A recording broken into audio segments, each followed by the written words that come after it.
السلام علیکم friends, welcome to کتاب نگری یوٹیوب چینل کتابوں کی نگری میں خوش آمدید۔ میں ہوں آپ کی ہوسٹ اقرا یاسین، اور آج میں آپ کے لیے لے کر آئی ہوں یمن ایوا کی قلم سے تحریر کردہ ناول اہل دل کے ایپیسوڈ نمبر 40 کو لے کر۔ اس ایپیسوڈ کو سٹارٹ کرنے سے پہلے اگر آپ نے نہیں کیا چینل کو سبسکرائب تو جلدی سے کر لیجئے اسے سبسکرائب، ویڈیو کو کر لیجئے لائک اور کلک کر لیجئے بیل آئکن کو۔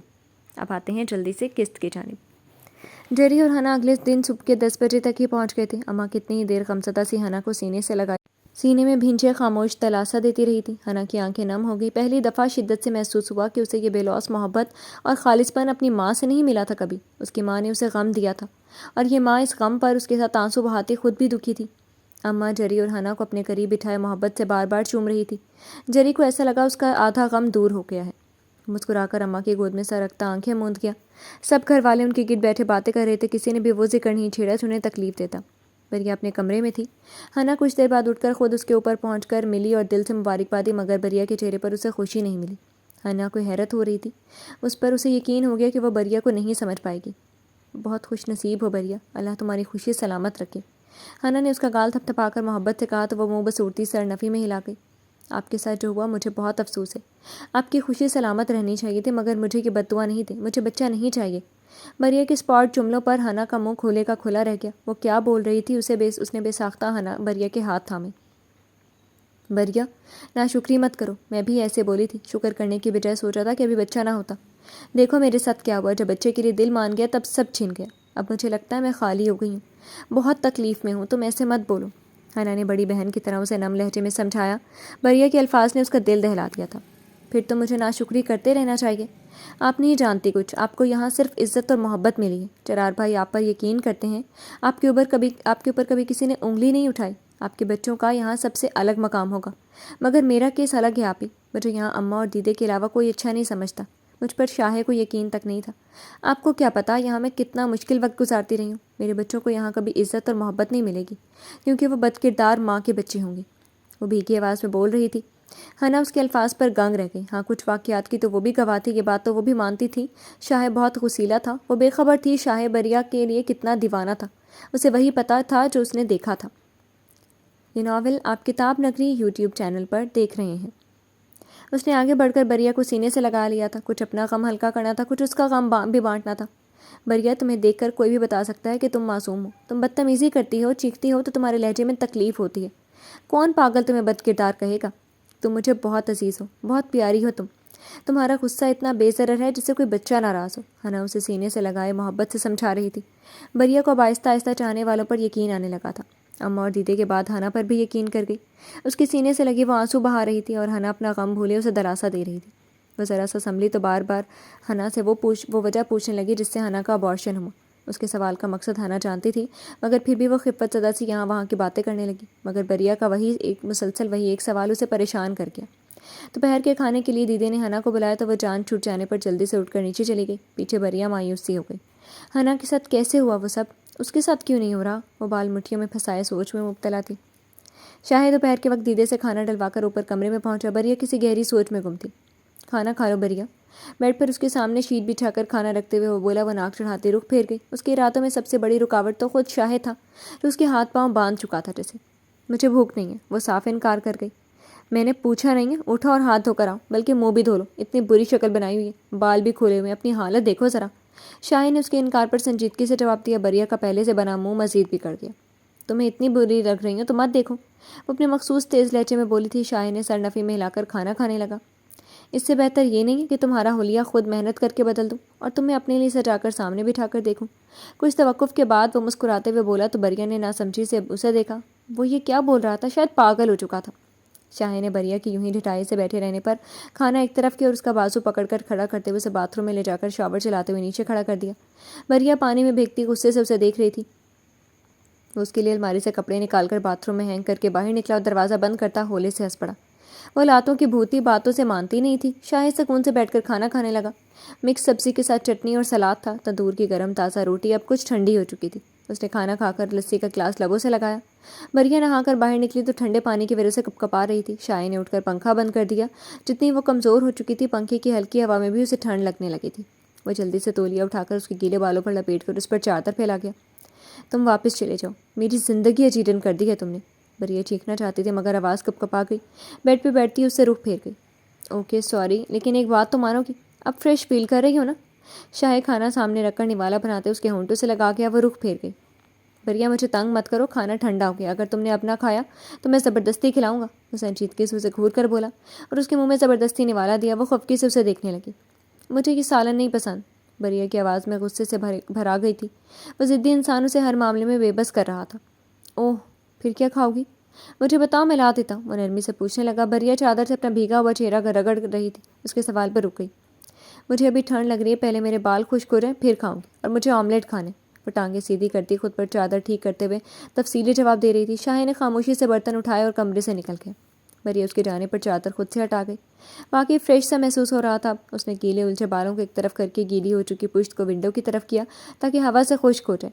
سر ہلکا پھلکا ہوا تو سکون کی نیند آنے لگی. وہ بیڈ کراؤن سے ٹیک لگائے اونگ رہی تھی جب شاہ دوبارہ کمرے میں داخل ہوا تھا. اس کے لیے آملیٹ اور پراٹھا بنوا لایا تھا، ساتھ اچار اور چائے کا کپ بھی تھا. یہ ناول آپ کتاب نگری یوٹیوب چینل پر دیکھ رہے ہیں. اس کے سامنے کھانا رکھا تو اس کی بھوک چمک اٹھی. اس بار نخرہ کیے بغیر وہ بیٹھ کر کھانا کھانے لگی. شاہ نے مسکرا کر اسے دیکھتا برش اٹھا کر اس کے پاس پشت کی جانب بیٹھا اور اس کے بال سلجھانے لگا. مجھے ہاتھ مت لگاؤ، میں خود برش کر لوں گی. بریہ نے گردن موڑ کر اسے سختی سے منع کیا. جتنا وہ بال الجھا چکی تھی اب وہ بالوں کو کھچڑی کی حالت میں دیکھ کر کیا سوچتا. بریہ اندر سے شرمندہ ہوئی مگر وہ پہلے کب اس کی باتیں سنتا تھا جو اب سن لیتا. تم کھانا کھاؤ بس. اس کا چہرہ سامنے کی جانب سیدھا کر کے نرمی سے بال سلجھانے لگا اور اس شوق میں اس کے ہوش ٹھکانے لگے. بریہ پیٹ بھر کر فارغ ہوئی. تب جا کر وہ بھی فارغ ہوا اور اس کے بالوں کا جنگل نما گچھا چھڑوا کر اب تھک چکا تھا. بالوں سے بھرا برش ایک طرف پٹک کر اس کے نم بال سمیٹ کر ایک طرف کر دیا. تم نے میرے آدھے بال اتار دیے. پلٹ کر برش کو دیکھتی بریہ چینک کر صدمے سے بولی. حالانکہ جتنے آرام سے اس نے بال سلجھائے تھے وہ کبھی نہ کر سکتی. شاہ نے مسکرا کر اس کے گرد بازو پھیلا گئی.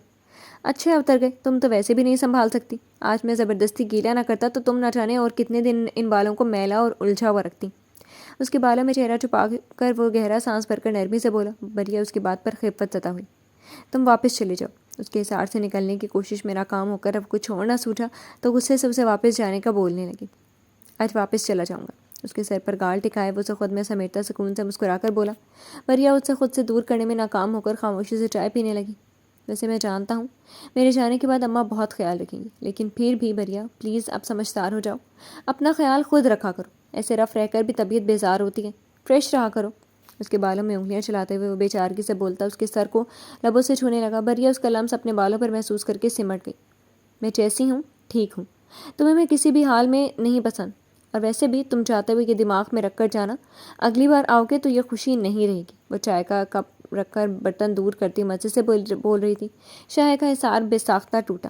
اس کے کندھے سے تھام کر اسے اپنی طرف موڑ گیا. بریہ میری بات دماغ میں بٹھا لو.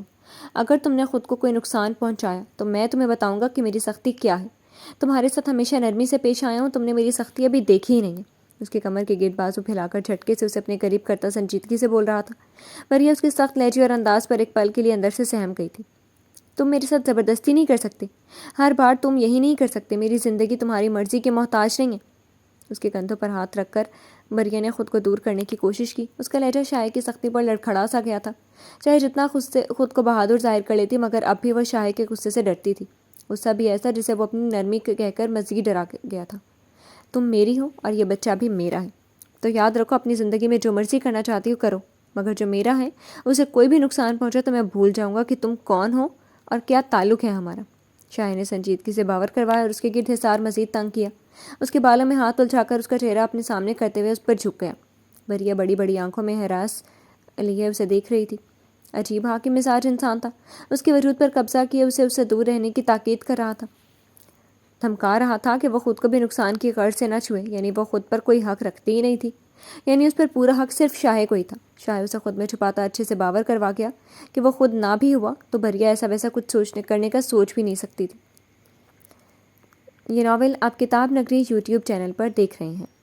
ہانا اپنے کمرے میں ذرا کمر سیدھا کرنے کے لیے لیٹی تھی کہ نیند آ گئی.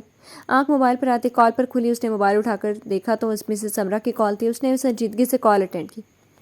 ہانا تم گاؤں گئی ہوئی ہو؟ مسز سمرا کی آواز میں حیرت اور پریشانی کا رنگ محسوس کر کے ہانا نے سر جھٹکا اور اٹھ کر ہیڈ کراؤن سے ٹیک لگا لی. جی ہاں، لیکن کیوں؟ نہیں آنا چاہیے تھا. انہوں نے اسپاٹ لہجے میں سوال کیا. دل ماں سے اکتا گیا تھا. آف کورس ہنی، نہیں جانا چاہیے تھا، تمہاری طبیعت نہیں ٹھیک اور اوپر سے وہاں کا عجیب ماحول، سب نے وہاں تم سے سوال کر کر کے تنگ کر دینا۔ مسز سمرا نے اپنی سوچ کا اظہار کیا، جو کہ ہمیشہ کی طرح غلط ہی تھا، وہ گاؤں والوں کو کبھی سمجھ ہی نہیں پائی تھی۔ Mummy stop this hate speech, وہ لوگ کتنے لونگ ہیں آپ کو کیا پتا، کسی نے پوچھا تک نہیں مجھ سے کہ ہوا کیا تھا، یہ سب معصوم لوگ تو سچ سے بے خبر میری ہی دل جوئی میں لگے ہیں۔ حنا کا لہجہ کڑوا ہو گیا، اسے اپنا آپ ان سب کے درمیان چھوٹا لگنے لگا تھا۔ وہ سب جن کا غم سچا تھا وہ اس کا دل بہلاتے تھے، اور حنا کے اندر شرمندگی بڑھ جاتی تھی۔ کیسا سچ؟ وہ بات بھول جاؤ حنا، تم نے کچھ غلط نہیں کیا، اور میں نے جو بھی کیا تمہارے فائدے کے لیے کیا تھا، سو اب یوں پچھتانا بند کرو، موو آن کرو۔ تمہیں اپنی صحت کی پرواہ کرنی چاہیے نا، کہ اس چھوٹی سی بات کو لے کر بیٹھی ہو۔ مسز سمرا نے اس کی باتوں پر الٹا اسے سمجھانا شروع کر دیا۔ ممی وہ چھوٹی سی بات نہیں، گناہ ہے، وہ اس بچے کا قتل تھا جو، اور اس کے باپ کو پتہ تک نہیں۔ آپ بجائے اس کے کہ اپنا جرم پہچانے، مجھے بھی بے حس بن جانے کا سبق دے رہی ہیں۔